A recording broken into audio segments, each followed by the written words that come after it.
Hey, it's Andrew here, Tried True Home Loans, Rise Realty. Today, what I want to talk about is home insurance, property insurance, whatever you might call it. If you own a house and you pay a mortgage, you will be required to have homeowners insurance. You could also be in a high risk fire zone, which could increase that cost, a flood zone, or you might want to add earthquake insurance. It could get expensive, especially if you are required or choose to have some of those additional coverages. Home insurance is designed to make you whole. You're not meant to profit from it or in any way. You're essentially paying for insurance to have your property replaced if it's damaged. I've been talking about home insurance for a while. In 2024, it got pretty crazy. Some of the bigger companies pulled out of California. The reason they stopped taking new customers as well as not renewing some of their current customers is because of all the fires that we've been having. Their cost for replacement was more expensive than the premiums that they were collecting. Look, I'm not naive. These insurance companies are making money hand over fist. Our fees are not the most expensive and they're not the least expensive across the country. But because of these fires we've been having, a lot of houses have been damaged in the same period of time, causing insurance companies to make massive payouts. These bigger companies have chosen, instead of taking the higher risk of having to pay for a home that is burned down, they're choosing not to insure California because they've got 49 other states that they can make money off of and have clients that aren't as high of a risk. California's insurance division has made some changes that should allow these companies that have left or stopped offering policies come back into California, giving you more options. More options does not mean it's going to be cheaper. If anything, we're all going to see property insurance go up. And we're going to probably see it go up more dramatically year over year than we have in the past. My current home insurance, it looks like it went up about $400. And for me, knowing what I know as I've been presenting on this, I was like, $400 is okay. We didn't get dropped. We haven't been sent any aerial videos of weird things going on in our house or a bad section of our roof, areas of our backyard that might cause higher risk to fire damage or whatnot. So when I saw that our insurance had only gone up about $400, I was happy. We're moving forward. It is what it is. You know, when I look at how much we pay for home insurance and the potential of what it would cost to rebuild our house compared to, let's say, paying our car insurance and what we might need to replace a car, our home insurance is extremely cheap. But no one wants to pay insurance if we don't have to. Unless something bad happens, we don't benefit by the money we pay out. So it's always painful. So here's 9 different ways that you possibly can save money on your home insurance. And it could mean finding a new company. It could be making a change to your policy. The number one thing that all of us could look at, and I need to look at this myself, is looking at what my deductible is. If you have a deductible, say you set up your insurance 5, 10 years ago. It's been in place for a long time because you haven't moved. You could have $1,000, $1,500 deductible. And if you doubled that, let's say it was $2,500 or $3,000, the estimate of having a higher deductible could create a 10 to 15% savings on your annual insurance costs. And this is something that a lot of insurance agents talk about when they're offering new policies.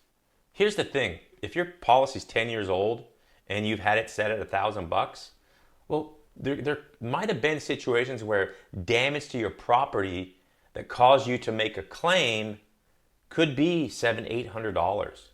But that's unlikely in today's world with the cost of wood and housing equipment, it's unlikely that if your house is damaged to the point where you're on the phone with your home insurance, that repair is going to cost less than, say, $2,500. So by changing your required deductible and raising it every year that you don't have a problem, which is very likely that most of us don't ever use our home insurance, you're going to save 10 to 15%. Now, another way that you can potentially save money is if you make your house more secure. If you have a security system, if you have smoke detectors, which we all should anyways, if you have 24-hour monitoring, contacting your home insurance to find out if you've updated your property and have items like this that are newer, there's a chance that there's a small break in your annual premium based on having these things. Making your property safer, if you've done changes to any part of your property, making it, let's say, more fire resistant, protected more based on the way the space is, you might save money. It's worth contacting your insurance to find out. The third thing that you might do is if you do think you have a potential small claim, if it's only $700-800, just pay it yourself. Instead of reaching out to your home insurance, getting it paid for by them, it just means that you're a higher risk to them of using their insurance. This happens the same thing. Most of us freak out when we need to call our car insurance because potentially you don't want to get tickets, you don't want to be deemed a bad driver because now you're a higher risk. And that's kind of the same idea here.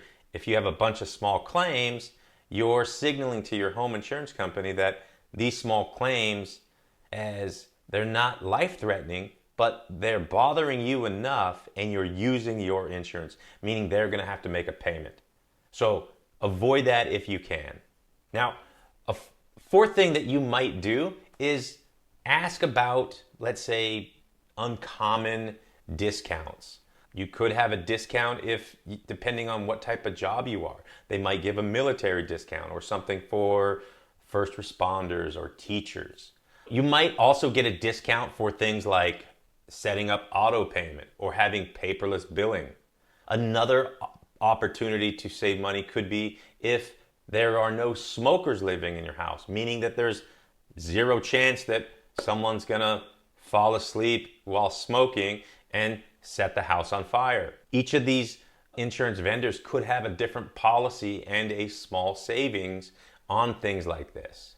Home improvements. If you've done anything to your house, let's say for instance, if you finally need a new roof and you get that installed, it's worth calling your insurance company and asking if there is a lower policy price based on you having a new roof.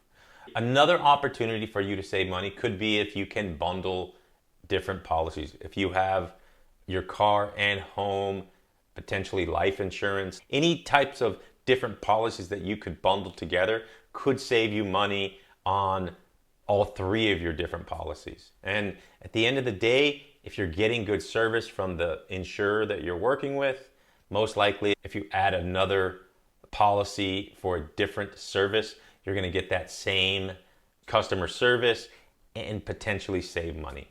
Number 7 here is talking about credit. Now, we're in California, I'm in San Diego. I only do loans in California, and I do sell a little bit of real estate here locally near my home in East County, San Diego.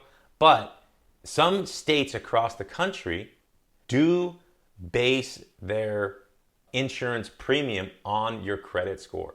And the reason is they believe that if you have a lower credit score, it's more likely that you might miss payments.